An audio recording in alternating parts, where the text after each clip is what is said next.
வணக்கம்.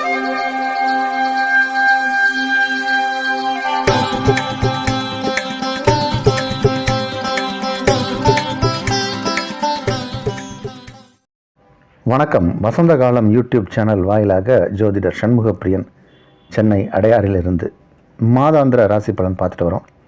அதில் இந்த சோபக்கிருது ஆண்டு மாசி மாதம் அதற்கான பலாபலன், அது மகர ராசிக்காரர்களுக்கு எப்படி இருக்கும் அப்படிங்கிறதான் பார்க்க போகிறோம். மாத பலன் என்பது நம்ம எல்லா வீடியோவிலும் சொல்கிறது சூரியனாக மையமாக வைத்து தான் பலன். தினப்பலன் என்பது சந்திரனை மையமாக வைத்து சொல்வது. அந்த வகையில் தை மாதத்தில் சூரிய பகவான் உங்கள் ராசியான மகரத்துக்குள்ளே இருந்தார். இப்போ மாசி மாதத்தில் அதற்கு உங்கள் ராசிக்கு அடுத்த வீடான கும்பத்தில் பிரவேசிப்பதே மாசி மாதத்திற்கான விஷயம். இப்போ பலாபலன் சொல்கிறோன்னா மற்ற கிரகங்கள்லாம் எப்படி இருக்குங்கிறத வச்சு தான் சொல்லணும். அந்த வகையில் வருடக்கோள்கள்னு சொல்லக்கூடிய குரு, ராகு, கேது, சனி பகவானின் மாற்றம் எதுவும் இல்லை. இந்த மாதம் சின்ன சின்ன கிரகங்கள் மாற்றம்னு பார்த்தோம்னா சுக்கிரனும் புதனும் மட்டும் 2 முறை மாறுறாங்க. அது 13/2/2024 புத பகவான் கும்பத்துக்கு மாறுறார். 13/2/24 சுக்கிரன் மகரத்துக்கு மாறுறார். 2/3/2024 புதன் மறுபடியும் மீனத்துக்கு போயிடுறார். 8/3/2024 சுக்கிரன் கும்பத்துக்கு வர்றார். இதெல்லாமே இந்த மாதத்திற்கான மாற்றங்கள். இந்த மாற்றம் உங்களுக்கு என்ன மாற்றத்தை செய்யும் அப்படின்றத பார்ப்போம். இப்போ தை மாத பலன் என்னுடைய வீடியோலாம் இருக்குது, நீங்கள் எடுத்து பார்த்தீங்கன்னா தெரியும். எந்த தை மாதமாக இருந்தாலும் சரி அது மகர ராசிக்காரர்களுக்கு சிறப்பாக இருக்காது. காரணம் என்ன அப்படின்னா, சூரிய பகவான் 8ஆம் வீட்டுக்கு உரிய கிரகம், அஷ்டமாதிபதி. ஒரு ராசிக்குள்ளே பலமாகுவார். அதனால் தை மாதம் பொதுவாகவே மகர ராசிக்காரர்களுக்கு சிறப்பாக இருக்காது. தை பிறந்தால் வழி பிறக்கும் அப்படிம்பாங்க. வழியோடு தான் இருப்பாங்க மகர ராசிக்காரர்கள். இது நம்ம தை மாத பலனில் நம்ம போட்டிருக்கோம். நீங்களே சுய பரிசோதனை செய்யலாம். சென்ற ஆண்டு எப்படி இருந்தது, அதுக்கு முந்தின ஆண்டு எப்படி இருந்ததுன்னு. அதில் உங்கள் ராசிக்குள்ளே தான் எப்பயுமே செவ்வாய் பகவான் உச்சமாவார். இந்த சூரியன் அங்கே இருக்கிற காலத்தில் செவ்வாய் பகவானும் அங்கே இணைந்தார்கள். சூரியன் செவ்வாய் இணைவு இருந்தது. அதனால் கொஞ்சம் மன கஷ்டம்லாம் இருந்திருக்கும். பண கஷ்டம், மன கஷ்டம், சில விஷயங்கள் ஏற்பட்டிருக்கும். இப்போது மாசி மாதத்தில் சூரியன் 2ஆம் இடம் போயிடுறார். சரி, சூரியனும் செவ்வாயும் இணைந்தது தானே தப்பு, அஷ்டமாதிபதி வெளியே போயிட்டாரா அப்படின்னு பார்த்தோம்னா, உங்கள் ராசி அதிபதியான சனியோட போய் சூரியன் சேர்றார். அஷ்டமாதிபதி வாழு போச்சு கத்தி வந்துச்சுன்ற கதையாக இந்த சூரியன் சனி பகவான் இணைவு அவ்வளோ பெரிய விசேஷமான இணைவு கிடையாது. இது தனஸ்தானம், குடும்பஸ்தானம் அப்படிங்கிற இந்த ஸ்தானத்தில் போய் உட்காருது. சரி, அதனால் ஏதாவது நமக்கு பாதிக்குமா அப்படின்னு பார்த்தோம்னா, கொஞ்சம் நம்ம காஷியஸாக இருக்கணும், கவனமாக இருக்கணும். குடும்ப உறவுகளுக்குள்ளே ஏதாவது விரிசல்கள் ஏற்படலாம். அப்போ விட்டு கொடுத்து போகணும் குடும்ப உறவுகளுக்குள்ளே. குடும்ப உறவுனா மனைவி மக்கள் மட்டும் இல்லை, அம்மா அப்பா, அண்ணன் தம்பி, மைத்துனன், மாமியார், இப்படி எந்த உறவுகளாக இருந்தாலும் சரி, அதில் சிறு சலசலப்புகள், மனக்கசப்புகள் வந்து விலகும். கணவன் மனைவி இடையே ஏதாவது கருத்து வேறுபாடுகள் வரலாம். விட்டு கொடுத்து போகணும். கண்டும் காணாதது போல் இருக்கணும். நம்ம காதுக்கு எந்த விஷயம் வந்தாலும் அதை பெருசு பண்ணக்கூடாது. அம்மா இதை சொல்கிறாங்க, பொண்டாட்டி இதை சொல்கிறாங்க அப்படின்னு சொல்லி நம்ம அந்த பிரச்சனைக்கு பஞ்சாயத்து பண்ணுறேன்னு போகக்கூடாது. போனால் நமக்கு தான் சண்டையில் சட்டை கிளியும்.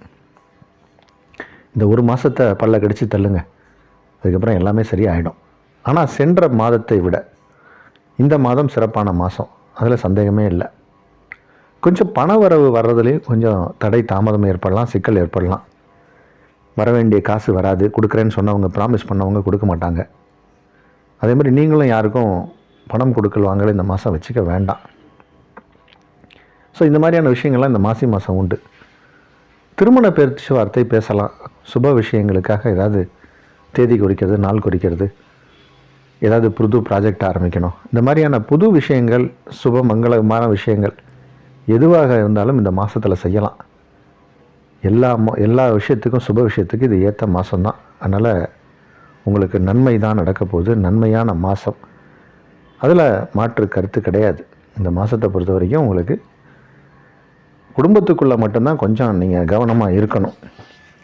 அதே மாதிரி உங்களுக்கு வந்து சுக்கிர பகவான் வந்து யோகத்தை செய்யக்கூடிய ஒரு கிரகம். அவர் தான் பஞ்சமாதிபதி. அவர் ராசிக்கு 12ஆம் இடம் இருப்பது அப்படிங்கிறதே ஒரு யோகம் குரு பார்வையில். அதுக்கப்புறம் உங்கள் ராசிக்குள்ளே வரார். ராசிக்குள்ளே வந்து கொஞ்ச நாள் தான் இருக்கார். இருந்துட்டு அவர் வந்து உங்கள் ராசிக்கு 2ஆம் இடத்துக்கு 8/3/2024 போய்ட்றார். அங்கே போகும்போது இந்த சுக்கிரன் சனி பகவான் நினைவு வரும். இந்த சுக்கிரன் சனி பகவான் நினைவு கூட சூரியன் இருப்பதுங்கிறது பெரிய யோகம். அப்போ தான் இப்போ உங்களுக்கு இந்த பணம் கொடுக்கல் வாங்கலில் பிரச்சனை, குடும்பத்துக்குள்ளே ஏதாவது சலசலப்புன்னு சொன்னோம் இல்லையா, அதெல்லாம் சரியாகி நார்மல் ஆகிடுவீங்க. நிறையா பணம் வர ஆரம்பிக்கும். அதனால் இந்த மாதத்துலேயே உங்களுக்கு வந்து அதுக்கான தீர்வும் கிடைக்க போகுது. அப்போது வந்து ரொம்ப நாளாக தடைப்பட்டிருந்த திருமண பேச்சுவார்த்தை கூட ஃபைனலைஸ் ஆகிரும். அப்போ 8ஆம் தேதி மார்ச் 8ஆம் தேதி வரைக்கும் கொஞ்சம் வெயிட் பண்ணுங்கள், கவனமாக இருங்க.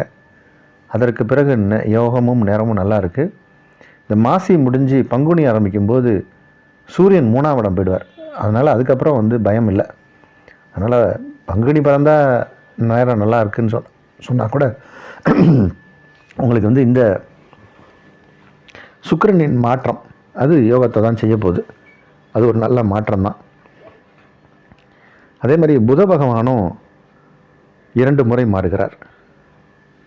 இந்த புதன் நாள் நமக்கு என்ன பலன் அப்படின்னா, படிக்கக்கூடிய மாணவ மாணவிகளுக்கெல்லாம் இந்த புதன் தான் காரணம். இப்போ நல்லா படிக்கக்கூடிய வாய்ப்பு கிடைக்கும். ஏன்னா மாணவர்களுக்கு இது எந்த விதமான டென்ஷனும் கிடையாது. ஃபேமிலி மேனை தான் இந்த கிரக நிலையெல்லாம் பாதிக்கும். ஸோ மாணவர்கள், அது சிறு குழந்தைகளாக இருந்தாலும் சரி, ஒரு ஸ்டேஜில் படிக்கக்கூடிய, அதாவது ஒரு காலேஜ் ஸ்கூல் ஸ்டேஜில் படித்தாலும் சரி, உயர்கல்வியை படிக்கணும்னு ஆசைப்பட்டாலும் சரி, நம்ம ஏற்கனவே ஒரு வேலையில் இருக்கோம், நம்ம ஏதோ ஒரு அடிஷ்னலாக ஒரு படிப்பு படிக்கணும், இந்த மாதிரி படிப்பை நோக்கி செல்கிறவங்க எல்லாருக்குமே இது சிறந்ததாக இருக்கும். அதே மாதிரி ஆசிரியர்களாக இருந்தாலும் ஆசிரியர்களுக்கு இது சிறந்த மாதம்தான். வக்கீல், டாக்டர், இந்த மாதிரி சர்வீஸ் ஓரியன்ட் ஜாபில் இருக்கிறவங்க எல்லாருக்குமே இது நல்ல வாய்ப்பை தரும். அதனால் இது ஒரு நல்ல மாதம். மகர ராசிக்காரர்களை பொறுத்த வரைக்கும் எல்லா விதத்திலும் இது வந்து ஒரு ஏற்றமிகு மாதம்தான். சென்ற மாதத்தை கம்பேர் பண்ணும்போது இன்னும் அடுத்து வரக்கூடிய மாதங்கள் வரும்போதெல்லாம் உங்களுக்கு சிறப்பாக இருக்கும். இந்த 2ஆம் இடத்துல சூரியன் சனி பகவானுடைய விஷயத்தால் கொஞ்சம் பேச்சில் மட்டும் கவனமாக இருக்கணும். எதை பேசுகிறோம், எப்போ பேசுகிறோம், யார்கிட்ட பேசுகிறோம், எதுக்காக பேசுகிறோங்கிறத யோசித்து பேசினால் இது நலமான மாதம்.